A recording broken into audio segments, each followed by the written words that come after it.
Good evening. Welcome to week 7. This is your final YouTube lecture. I've enjoyed the class so far. I enjoyed working with you, and I just want to extend this out. I'm your professor now.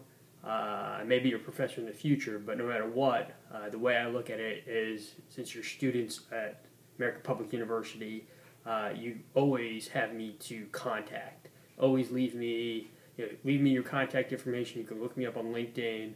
If ever any of you are in DC and want to grab a drink, I'm certainly welcome to. Or even if you want just counseling on working in the intelligence community in DC or working as a contractor, I'm more than happy to talk to you either person to person, over email, over Skype, etc. So the way I see it is, I'm your professor for as long as you need me. And that's what you get. I consider that's what you get as a tuition-paying member of American Public University. So with that being said, just to go into the Week 7 topic, are we winning? Are we winning the global war on terror? 11 years later, 11 years after 9/11, have we won? Are we winning? Are we on the right path? Yes or no? And you see in the Zakaria article, he's pretty clear on this, that he thinks we're winning. We're at least winning the war of ideas, and he has a pretty strong opinion on it. He looks back at 9/11, and you see widespread support for Al-Qaeda. Some of you will remember this, the days the towers fell, there was people in the streets, whether in Gaza, Egypt, Saudi Arabia, cheering, celebrating the deaths of 3,000 Americans. It was pretty horrendous experience for many of us. And even of those who didn't support Al-Qaeda, there was at least almost a tacit belief in the Muslim world that if we didn't bring it on, we to some extent got what we deserved. And there was polling done, and a lot of people thought that America either got what it deserved, or there was a conspiracy that caused 9/11 that wasn't Islamic extremists. And these beliefs were pretty widespread. In addition, at the time, in 2001, late 90s, there was widespread, violent Islamist movements. Saudi Arabia, Egypt, and Algeria, and Chechnya, that Al-Qaeda took advantage. Al-Qaeda had a role, again, everywhere, in stoking insurgents from Indonesia to the Palestinian territories, to Saudi Arabia, to Egypt, to Algeria. All these places, there was Al-Qaeda involvement. Saudi Arabia, probably the biggest case study, at the time, 9/11, they might have given lip service to our interests, but they really weren't in support. They supported Wahhabist, Islamic extremists throughout the world, in Indonesia, in Africa, even in the United States, where there was a Islamist movement. You can guarantee there was Saudi money behind it. And Zakaria lays this out pretty well. Then you fast forward about 10 years, and you see the situation completely reversed. And Zakaria is right. Saudi Arabia, 180-degree turn under the new princes, the new regime there. Less support of jihadis. 2003, their oil infrastructure was attacked, and the kingdom cracked down on the Islamic extremists. Instead of wink wink on one eye, they actually went full force against Islamic extremism. And they established one of the models of the jihadi rehab program. This is kind of like celebrity rehab, where they're taken to a very nice area of Saudi Arabia, and they were almost like in a 4-star hotel, and they're converted, like almost like Alcoholics Anonymous, drug rehab. They're talked to every day and says what their problem is, and they're released into the world. This is kind of seen as a model of how to turn Islamic extremism. And there's critics of this, but for the most part, it's worked. In addition to Saudi Arabia, militant Islam is being rejected. Algeria, which again in the late 90s had violence, is now more of a Pacific state. Egypt, Iraq, they turned against Al-Qaeda, although that was U.S. inspired to an extent. A lot of political achievements were achieved through the ballot and not through violence. And the Arab Spring was the final nail in the coffin. Eliminated a lot of the dictatorships that caused these problems, and kind of took Al-Qaeda's sail, took their winds out of their sail. The reason why Al-Qaeda was strong is because they hated these dictatorships in Egypt and Tunisia and Yemen. When they were taken out of the equation, Al-Qaeda had no grievance against the West.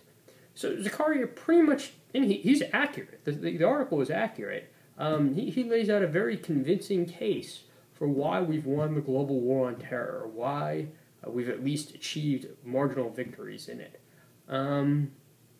And he's accurate, but I see things differently, and I see them in three different ways. And you can't say we won the global war on terror until you solve these three problems. The first is Pakistan.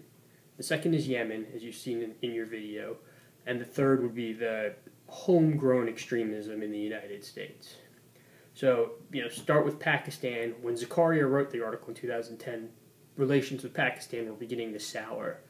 And in 2011, after the UBL raid, after the Osama bin Laden raid, after the killing of Pakistani soldiers at checkpoints by U.S. predators, relations just the bottom pretty much fell out of relations to Pakistan, and they're at an all-time low right now. You can't say we won the war on terror when a quarter of Pakistan is pretty much under Taliban or Islamic extremism,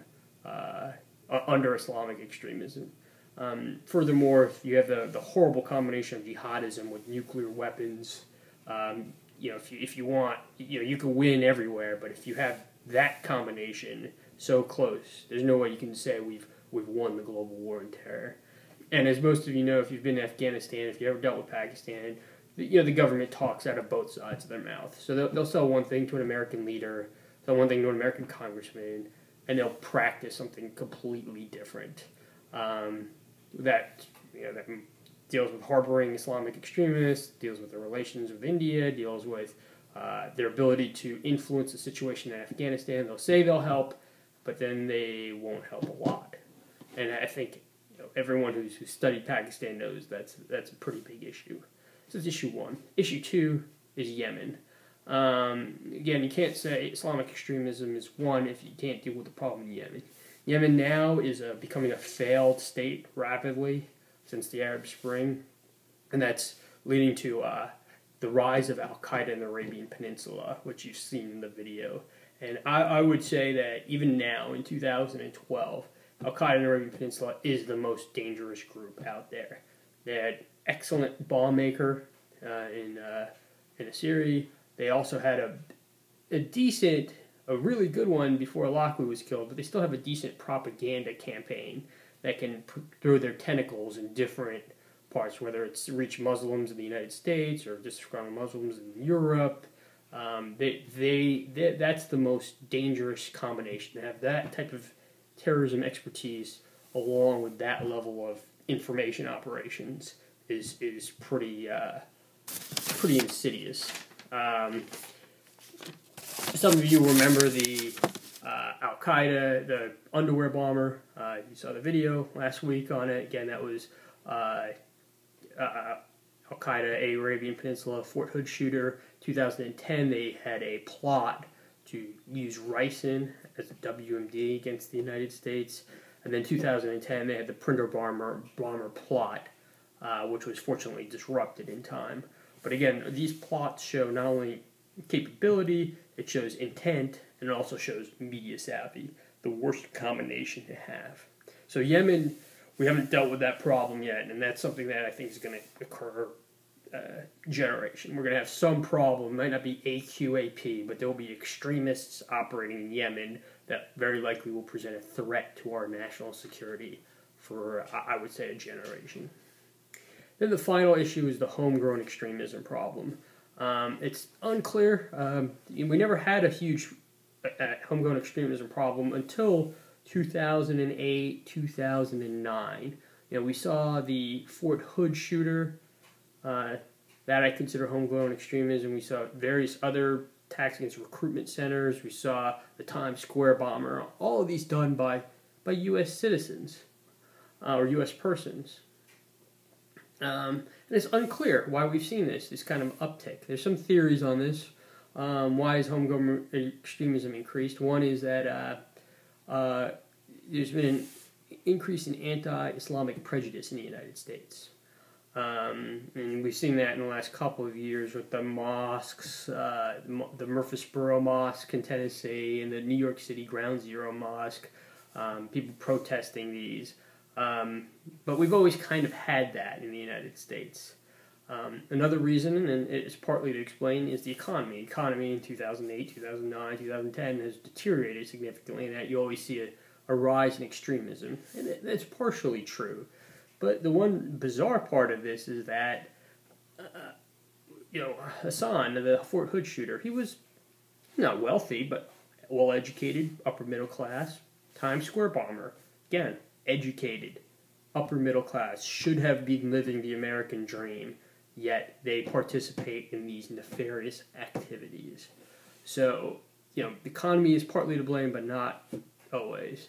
Another issue, whether you think it's right or wrong, but the war on terror, Iraq and Afghanistan particularly, is perceived as Muslims are being persecuted throughout the world, and this might appeal to disaffected youth in the United States.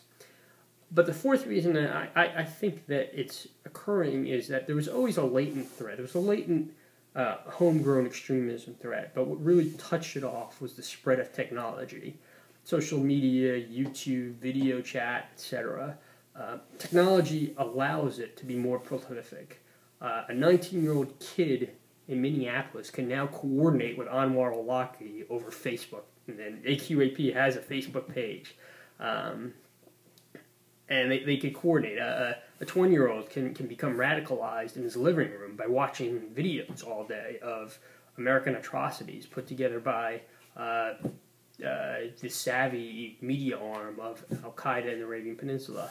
So this was always there, but what really touched it off, I think, was the spreading technology.